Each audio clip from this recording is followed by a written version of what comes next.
স্বাগত এশিয়ানদের সংবাদে। দর্শকপুর সংবাদ জুড়ে সাথে আছি সুবর্ণা গোলন্দাজ। এবারে চলে যাব বিস্তারিত সংবাদে। 3 দিন পেরিয়ে গেলেও উদ্ধার হয়নি খাগড়াছড়িতে অপহৃত চট্টগ্রাম বিশ্ববিদ্যালয়ের 5 শিক্ষার্থী সহ 6 জন। তাদের উদ্ধারে সেনাবাহিনী ও পুলিশ যৌথ অভিযান চালাচ্ছে। সকাল থেকে জেলা সদরের পানখাইয়াপাড়া, মধুপুর ও আশপাশের এলাকায় অভিযান চালানো হয়। আইনশৃঙ্খলা বাহিনী জানিয়েছে, তথ্য প্রযুক্তির সহায়তায় অপহৃতদের সম্ভাব্য অবস্থান শনাক্ত করার চেষ্টা চলছে। অপহরণকারীরা যেসব এলাকায় লুকিয়ে থাকতে পারে সেসব স্থানে তল্লাশি জোরদার করা হয়েছে।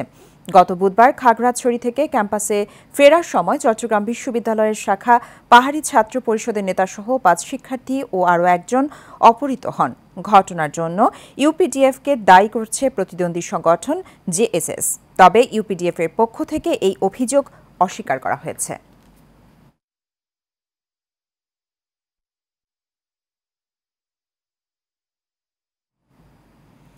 চুয়াডাঙ্গার দর্শনা জয়নগর আন্তর্জাতিক ইমিগ্রেশন চেকপোস্টের শয়নকক্ষে পুলিশ কনস্টেবলের ঝুলন্ত মরদেহ উদ্ধার করা হয়েছে।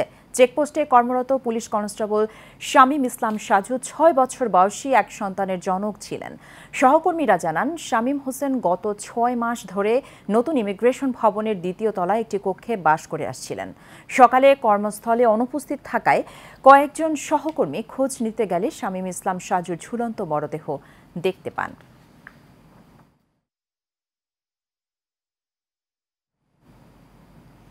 রাজধানীর সঙ্গে নারায়ণগঞ্জের রূপগঞ্জের যোগাযোগের অন্যতম মাধ্যম বালু নদীর ওপরে চনপাড়া সেতু। কিন্তু দীর্ঘদিনের অবহেলা আর সংস্কারের অভাবে এই সেতুটি হয়ে উঠছে মরণ ফাঁদ। এই সেতু দিয়েই ভারী যানবাহন চলাচল নিষিদ্ধ হলেও প্রতিনিয়ত ভারী যানবাহন চলাচল করছে। এতে যে কোনো সময় বড় ধরনের দুর্ঘটনার আশঙ্কা স্থানীয়দের। প্রকাশ সরকার সুমনের ক্যামেরায় শহীদুল্লাহ গাজীর রিপোর্ট, জানাচ্ছেন শেখ ফাহিম। 1991 সালে প্রায় 1,10,00,000 টাকা ব্যয়ে নারায়ণগঞ্জের রূপগঞ্জের কায়েতপাড়া ইউনিয়নের চনপাড়া ডেমরা এলাকায় বালু নদের উপর এই সেতুটি নির্মাণ করা হয়। 110 ফিট দৈর্ঘ্য ও 12 ফিট প্রস্থ এই সেতুটি রাজধানীর সাথে নারায়ণগঞ্জের রূপগঞ্জ ও গাজীপুরের কালীগঞ্জকে যুক্ত করেছে। ঠিকাদারি প্রতিষ্ঠানের সাথে 60 বছর মেয়াদি চুক্তিতে নির্মাণ করা হলেও 44 বছরেই সেতুটির ভঙ্গুর দশা। যে কোনো সময় ধসে পড়ার শঙ্কাও রয়েছে। 2000 সালের দিকে সেতুটির নিচে ফাটল দেখা দেয়। নামমাত্র সংস্কারের ফলে 2012 সালে সেতুটির পিলার ও বিভিন্ন অংশের প্লাস্টার খসে পড়ে। এরপর সেতুটিকে ঝুঁকিপূর্ণ ঘোষণা করে বড় যানবাহন চলাচলে নিষেধাজ্ঞা জারি করা হয়। কিন্তু সেই নিষেধাজ্ঞা তোয়াক্কা না করেই প্রতিনিয়ত বড় ও ভারী যান চলাচল করছে সেতুটি দিয়ে। এতে যে কোনো সময় বড় দুর্ঘটনার আশঙ্কা স্থানীয়দের। দোনো সাইড ভাঙা চুঙে গেছে, আমরা গাড়ি লিয়ে আইতে গেল আতঙ্কের ভিতরে থাকি, ডরে থাকি, যে কোনো সময় না জানি ভাঙ্গা পড়ে যায়। এন শত শত বোট চলে, এই বোটে বালু টানে, মানুষ করে যাতায়াত করতেছে।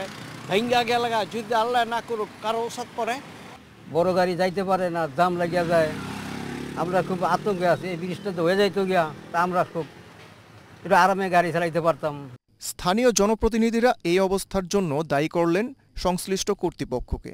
এই ব্রিজটা যে অবস্থায় আছে, যদি কোনো বেশি যানবাহন, ভারী যানবাহন চলাচল করে এবং যানজট লাগে, তাহলে অত্যন্ত ঝুঁকিপূর্ণ, যেখানে বিপদ হতে পারে। জনস্বার্থে এই ব্রিজটা অনতিবিলম্বে করার জন্য যত কর্তৃপক্ষকে আমি অনুরোধ করছি জনগণের পক্ষ থেকে। রূপগঞ্জ উপজেলা প্রকৌশলী জানান, বিকল্প সেতু নির্মাণের চেষ্টা চলছে।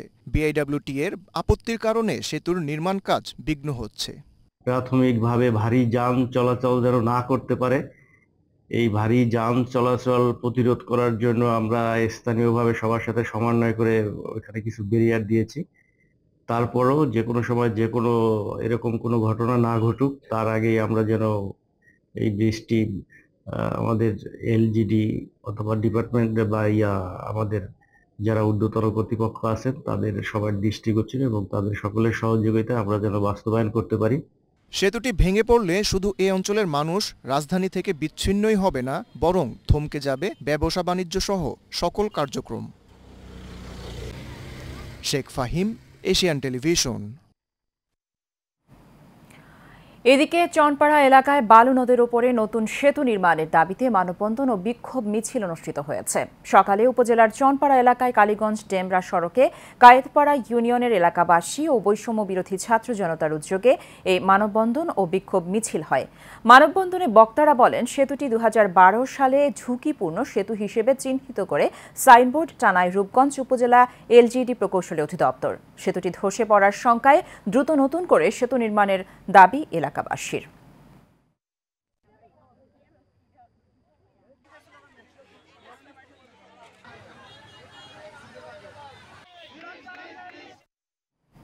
দর্শক, আগে সংস্কার পরে নির্বাচন, এই দাবিতে নারায়ণগঞ্জে কর্মসূচি পালন করছেন শিক্ষার্থীরা। মার্চ ফর ডক্টর ইউনূস নামের এই কর্মসূচির সর্বশেষ খবর নিয়ে যুক্ত হচ্ছেন সহকর্মী রোমান চৌধুরী। রোমান, কেন এই কর্মসূচি এবং শিক্ষার্থীরা কি বলছেন?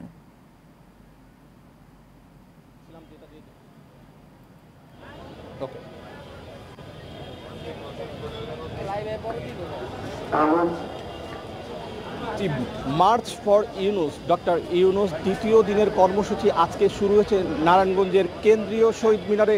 নারায়ণগঞ্জের কেন্দ্রীয় শহীদ মিনারে মার্চ ফর ডক্টর ইউনূস কর্মসূচি শুরু করেছে এবং আমরা কিন্তু নারায়ণগঞ্জ চাষারা কেন্দ্রীয় শহীদ মিনারে আছি। তো এখানে যেই ব্যানার, নারায়ণগঞ্জের সর্বস্তরের জনগণের ব্যানারে এখানে স্লোগান হচ্ছে, কণ্ঠে লাগাও আবার জোর, স্বৈরাচার দেবে দৌড়। এই কর্মসূচি নিয়েই নারায়ণগঞ্জের সর্বস্তরের পেশাজীবী, চাকরিজীবী এবং শিক্ষার্থী সহ সবাই এই কর্মসূচি হাতে দিয়েছে। তাদের মূল লক্ষ্য উদ্দেশ্য এই কর্মসূচি যে ডাক্তার ইউনূসকে বহাল রাখতে হবে এবং সংস্কারের পরে নির্বাচন হবে, এটাই হচ্ছে তাদের স্পষ্ট বার্তা। তো আমি যদি আপনাকে দেখাতে চাই যে আজকে কিন্তু এই কর্মসূচির অংশগ্রহণ হিসাবে এখানে সবাই, এখানে যারা উপস্থিত হয়েছেন আমি আপনারা দেখতে পাচ্ছেন, তারা এখানে ডক্টর ইউনূসের যে এই বহাল রাখার দাবিতে তাদের এই কর্মসূচি চলছে এবং নারায়ণগঞ্জ শহীদ মিনারে কিন্তু এখন ভিড় জমেছে, আমরা তা দেখতে পাচ্ছি। তো সেই ক্ষেত্রে আমরা যদি একটু কথা বলতে চাই, আমাদের যে এখানে এইটার যে প্রতিনিধি আছেন উনি আলিফ দেওয়ান, উনি আমাদের সাথে এখন কথা বলবেন যে আমরা আসলে আপনারা কি উদ্দেশ্য এবং লক্ষ্য নিয়ে এই কর্মসূচি পালন করছেন। আমাদের মুখ্য উদ্দেশ্য হচ্ছে আমরা একটা সুষ্ঠু নির্বাচন চাই, সংস্কার আগে হোক তারপর নির্বাচন, এবং খুনি হাসিনার বিচার হওয়ার আগ পর্যন্ত, জুলাই হত্যার আগ পর্যন্ত দেশের সংস্কার, আইনি ব্যবস্থা সংস্কার, রাষ্ট্র ব্যবস্থা সংস্কার, নির্বাচনী ব্যবস্থা সংস্কার, নেতাদের সংস্কার এবং বাণিজ্য সংস্কার, যত ধরনের সংস্কার আমাদের দেশের প্রয়োজন, সমস্ত সংস্কার হওয়ার আগ পর্যন্ত আমরা নির্বাচনের কোনো আশাবাদী নই। আমরা চাই আগে সংস্কার হোক দেশের, তারপর নির্বাচন। আপনারা কি এই কর্মসূচি চালিয়ে যাবেন? জি, আমরা এই কর্মসূচি চালিয়ে যাব এবং আশা করি আমাদের নারায়ণগঞ্জের সাথে বাকি 63 জেলাও তারা কর্মসূচি চালিয়ে যাবে। সব জায়গায় এই আওয়াজ জোরালোভাবে জড়িয়ে উঠবে। আপনারা এই কর্মসূচিতে কেমন সাড়া পাচ্ছেন? সোশ্যাল মিডিয়াতে যদি দেখেন, আপনারা যেহেতু সাংবাদিক, আপনারা আমাদের থেকে ভালো জানেন যে এখন বর্তমানে বাংলাদেশে হাইপ একটা জিনিসই চলছে, মার্চ ফর ইউনূস। সবাই চাচ্ছে আগে দেশের সংস্কার হোক তারপর নির্বাচন। তো যেহেতু আমরা সোশ্যাল মিডিয়াতে ভালো রেসপন্স পাচ্ছি, জনগণ আসছে। প্রথমবার আমরা 15 জন মিলে দাঁড়িয়েছিলাম, কিন্তু আজকে দেখেন জনসমাগমের কোনো কিন্তু কমতি নেই। এখন আমাদের লোকজন প্রচুর পরিমাণে আসছে, জনগণের সাড়া পাচ্ছি আমরা। ইনশাআল্লাহ আগামীতে 64 জেলার সর্বস্তরের মানুষজন এগিয়ে আসবে। তো আপনারা জানতে পারলেন যে আসলে তারা কি লক্ষ্য উদ্দেশ্য নিয়ে এই মার্চ ফর ডক্টর ইউনূসের কর্মসূচি সরকারকে বহালের দাবিতে তারা এই কর্মসূচি চালিয়ে যাচ্ছে এবং তারা আগামীতেও এই কর্মসূচি চালিয়ে যাবে। তো এই ছিল আমার কাছ থেকে নারায়ণগঞ্জের সর্বশেষ। রোমান, আপনাকে ধন্যবাদ। দর্শক, নারায়ণগঞ্জ থেকে মার্চ ফর ডক্টর ইউনূস নামের কর্মসূচির সর্বশেষ খবর জানাচ্ছিলেন সহকর্মী রোমান চৌধুরী। সরকারি গাড়ি ব্যক্তিগত কাজে ব্যবহারের অভিযোগ উঠেছে নরসিংদীর অতিরিক্ত জেলা প্রশাসক অঞ্জন দাসের বিরুদ্ধে। এ নিয়ে সামাজিক যোগাযোগ মাধ্যম ফেসবুকের নিন্দার ঝড় উঠেছে। অভিযোগ উঠেছে, পহেলা বৈশাখের অনুষ্ঠানে উপস্থিত না থেকে অঞ্জন দাস সরকারি গাড়ি নিয়ে কক্সবাজারে আনন্দ ভ্রমণে যান। এই ঘটনায় জানাজানির পর থেকে নরসিংদী জেলা জুড়ে নানান মহলে চলছে মিশ্র প্রতিক্রিয়া।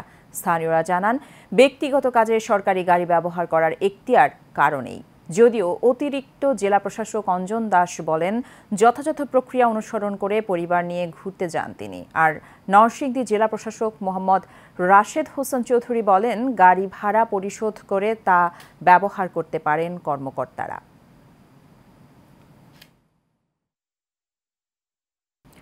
খুলনার সাতক্ষীরা মহাসড়কের কাঁঠালতলা বাজার থেকে এক নারীর ঝলসানো মরদেহ উদ্ধার করেছে ডুমুরিয়া থানা পুলিশ। সকালে একটি পরিত্যক্ত টিনশেড ঘরের মধ্যে মরদেহটি দেখতে পায় স্থানীয়রা। মরদেহটির হাত ও পায়ের রগ কেটে শরীরে কেমিক্যাল জাতীয় দ্রব্য দিয়ে ৯৫ ভাগ পুড়িয়ে ঝলসে দিয়েছে ঘাতকরা।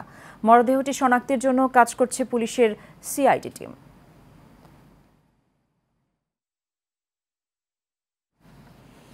সাতক্ষীরার তালায় অবৈধ বিদ্যুৎ সংযোগের তারে বিদ্যুৎস্পৃষ্ট হয়ে এক নারীর মৃত্যু হয়েছে।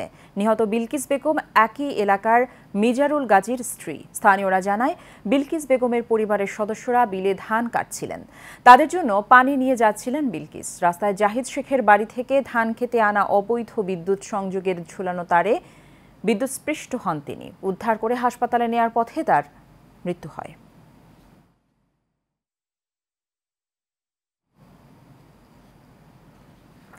নারায়ণগঞ্জের সিদ্ধিরগঞ্জে আব্দুর রহিম নামে এক বিদ্যুৎ মিস্ত্রির মরদেহ উদ্ধার করেছে পুলিশ। বেলা ১২টায় সিদ্ধিরগঞ্জের মিজমিজি কালু হাজি রোড পাটনদী এলাকায় ছনক্ষেত থেকে মরদেহটি উদ্ধার করা হয়। পুলিশ জানায়, নিহতের হাতে ও পায়ে আঘাতের চিহ্ন রয়েছে। তার বুকের মধ্যে একটি প্লাস ছিল। নিহত আব্দুর রহিম আব্দুল আলী পুল এলাকার মৃত আব্দুল সালাম তালুকদারের ছেলে। নিহতের পরিবার জানায়, গতকাল বিকেলে বাসা থেকে বের হয়ে আর ফিরে আসেনি রহিম। সকালে স্থানীয়রা ছনক্ষেতে তার মরদেহ দেখতে পেয়ে খবর দেয়।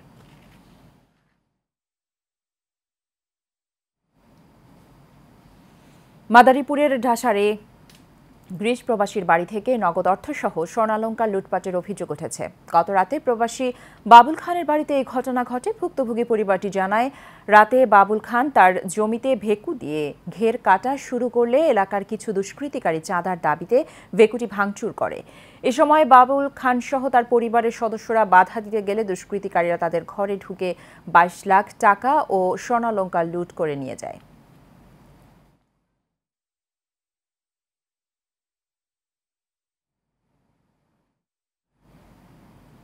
মানিকগঞ্জে প্যারাগন বিশ্ববিদ্যালয় ভর্তি কোচিংয়ের উদ্যোগে ফিউচার পাবলিকিয়ান হান্ট প্রতিযোগিতা অনুষ্ঠিত হয়েছে। সকালে মডেল স্কুলে আয়োজিত পরীক্ষায় অংশ নেন ৯০০ শিক্ষার্থী। জেলার এইচএসসি ২৫ ও ২৬ ব্যাচের শিক্ষার্থীরা এতে অংশ নেন।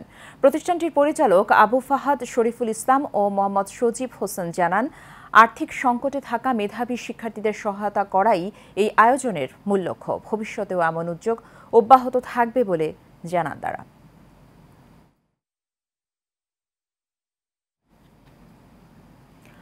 চট্টগ্রাম নগরীর থিয়েটার ইনস্টিটিউট হলে অনুষ্ঠিত হল বোলবানী একাডেমির প্রতিষ্ঠা বার্ষিকীর অনুষ্ঠান। এতে অতিথি ছিলেন চট্টগ্রাম চারুকলা কলেজের প্রাক্তন অধ্যক্ষ প্রফেসর রীতা দত্ত, প্রাক্তন জেলা শিশু বিষয়ক কর্মকর্তা নার্গিস সুলতানা, বিশিষ্ট তবলা শিল্পী আশিস চৌধুরী, সঙ্গীত শিল্পী ও সঙ্গীত পরিচালক সুব্রত দাস অনুজ। সঙ্গীত পরিবেশনা করে দর্শক শ্রোতা মাতিয়ে রাখেন শিল্পী অনুরীনা চৌধুরী, কান্তা দে, তন্নি দত্ত, শ্রাবণী দেব বর্মন সহ অনেকে।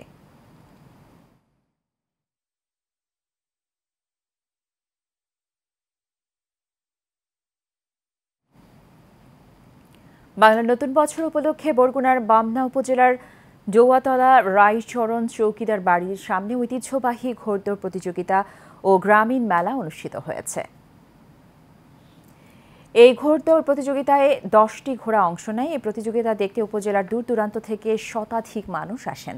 ঘোড়দৌড় প্রতিযোগিতা ও মেলাকে কেন্দ্র করে উৎসবের আমেজে পুরো এলাকার জুড়ে মেলায় হিন্দু মুসলিম এক হয়ে সম্প্রীতির বন্ধনে আবদ্ধ হয়ে আনন্দে মেতে ওঠেন সবাই।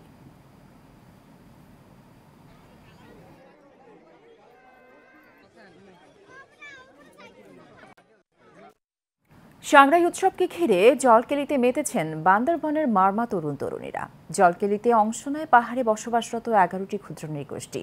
পরে নিজ নিজ ঐতিহ্যবাহী পোশাক পরে দল বেঁধে একে অপরের গায়ে পানি ছিটিয়ে মেতে ওঠেন পানি খেলায়। মূলত বাংলা নববর্ষকে ঘিরে পাহাড়ের মারমা সম্প্রদায় পালন করে সাংগ্রাই উৎসব। এটি মারমাদের প্রধান সামাজিক উৎসব। 13 এপ্রিল থেকে পাহাড়ে শুরু হওয়া এই উৎসব শেষ হচ্ছে আজ। পানি খেলা আজ থেকে শুরু হলো। এই পানি খেলা আরো 3 দিন যাবত চলবে। এই পানি খেলার জন্য আমরা সারা বছর অপেক্ষা করে থাকি। আমাদের বান্ধবীরা মিলে সব আনন্দ করতে আসছি এবং আমরা পানি খেলাও খেলছি। তারপর মানে অনেক ভালো। কুমিল্লার চান্দিনায় অবৈধ মেশিন ব্যবহার করে ফসলি জমি নষ্ট রোধে উপজেলা প্রশাসনের উদ্যোগে অভিযান পরিচালনা করা হয়েছে।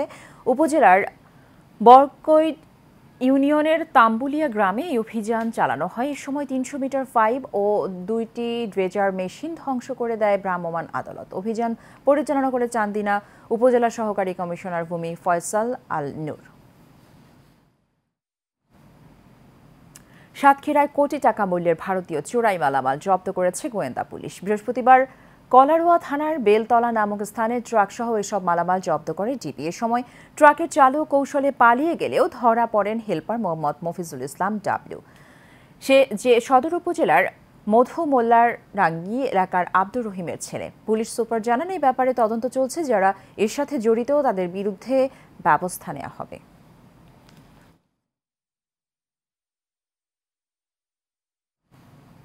লক্ষ্মীপুরে জোরপূর্বক এক মাদ্রাসা ছাত্রীকে ধর্ষণের অভিযোগে পালক পিতাকে গ্রেফতার করেছে পুলিশ। সকাল সদর উপজেলার চুমচর ইউনিয়নের টুমচর গ্রাম থেকে অভিযুক্ত হারুনকে গ্রেফতার করা হয়। লক্ষ্মীপুর সদর মডেল থানার ভারপ্রাপ্ত কর্মকর্তা আব্দুল মোনাফ বলেন, আসামিরা স্বীকারোক্তি অনুযায়ী দীর্ঘদিন ধরে পালক মেয়েকে জোরপূর্বক ধর্ষণ করে আসছেন।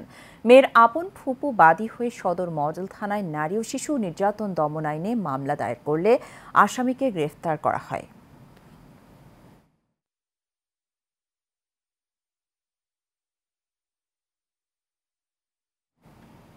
এশিয়ানদের সংবাদ এ পর্যন্তই। আমাদের পরবর্তী সংবাদ দেখার আমন্ত্রণ রইল। ধন্যবাদ সাথে থাকার জন্য।